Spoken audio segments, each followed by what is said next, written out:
Yes, indeed I am. Thanks very much. It's wonderful to see so many of you here tonight, and I'm really glad that you all could come. That does give me flashbacks to my days as a university professor. I used to teach anatomy and physiology at 8 a.m., and I would walk into a huge hall full of students because it was a popular science elective. Everyone took it, including the football team, because they thought it would be easy. And they always sat in the front row, and I'd walk in the morning and find them there sound asleep, large inanimate blobs of flesh. So I walk up to the edge of the platform and say, well, this morning, gentlemen, we're going to discuss the history of contraception. Then I'll start blinking. In days of old, when nights were bold, and condoms not invented, they wrapped old socks around their cocks and babies were prevented.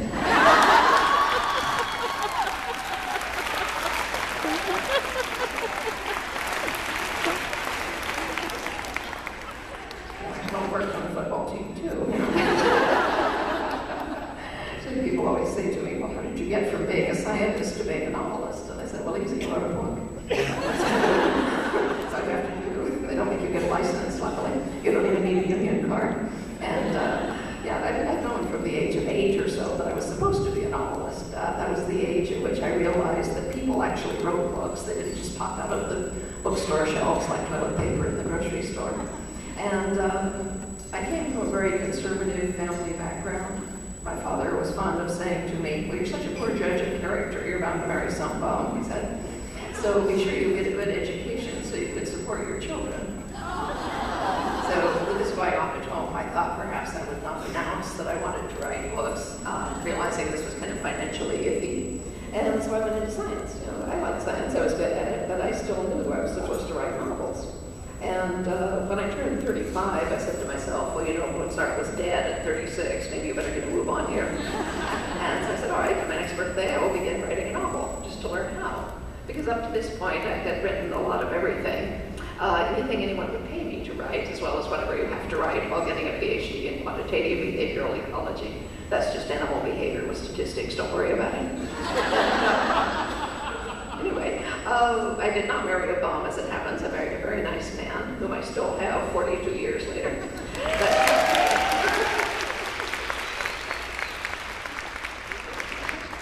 Well, luckily he feels the same way about it. We're very happy about that. But anyway, he did quit work 3 months after our first child was born in order to start his own business. And I do have to say that in terms of financial stability, there's not that much to choose between an entrepreneur and a bum. For several years while it took his business to get his feet under it, I was our sole support, and we kept having children. So I took to writing freelance for the computer press, for Byte and InfoWorld and things like that. This happened by the sort of academic accident that has defined my life. Every single thing I've done professionally has been a complete accident, but it all works out. There actually is a plan to these things, I think. But I was hired at the university where I worked without a job description. I went in to interview for the job, and they said, well, we have money for this job. It's what they call soft money, which means it's renewed by the legislature every year. They said, if we don't hire someone, they'll take it away again, so you're hired. I said, we don't actually have anything for you to do. So we would like you to design your own research, and while you're doing that, perhaps you could help Bob here with his research. Bob was the assistant director. They said Bob has 10 years worth of data in cardboard boxes in his office, and he would like to get it computerized to work. They said, you have a computer background, by which they meant I had one class in Fortran programming, but it was one more than any of them had. And so they said, so you're hired, you can help Bob. This was to get his data into the computer, was how they put it. This was the early 1980s, it was 1981 when they hired me. And this was when microcomputers, as they were then called, were just barely beginning to seep into offices. And so they still thought you sort of unscrewed the top and poured the data in, and then you would get reports out the bottom. So that was my job. So I spent the next 18 months of my life writing Fortran programs to analyze the contents of bird gizzards. That's what Bob did, yeah. The conclusion of this was 18 months worth of Fortran programs and an 800-word page monograph entitled The Dietary Habits of the birds of the Colorado River Valley.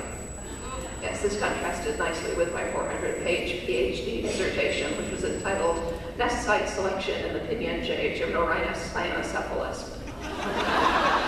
Or, as my husband says, why birds build nests where they do, and who cares anyway?